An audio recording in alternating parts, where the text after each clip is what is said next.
कागलचे माजी उपनगराध्यक्ष प्रवीण काळबर यांच्या पुढाकारातून शहरात आरोग्य, सामाजिक, शैक्षणिक क्षेत्रात विविध उपक्रम पार पडले।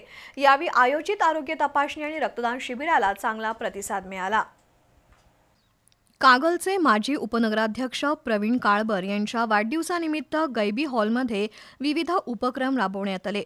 जिल्हा बँकेचे संचालक भैया माने यांच्या हस्ते आरोग्य तपासणी आणि रक्तदान शिबिराचं उद्घाटन करण्यात आलं। तसंच वाढदिवसानिमित्त प्रवीण काळबर यांचा भैया माने यांच्या हस्ते सत्कार करण्यात आला। यावेळी माजी नगराध्यक्ष नवल बोते, अशोक जकाते, अजित कांबळे, असलम मुजावर, संजय चितारी, सुनील माळी प्रमुख उपस्थित होते। आरोग्य शिबिरात 267 नागरिकांची मोफत तपासणी करण्यात आली, तर रक्तदान शिबिरात 126 दात्यांनी रक्तदान केलं।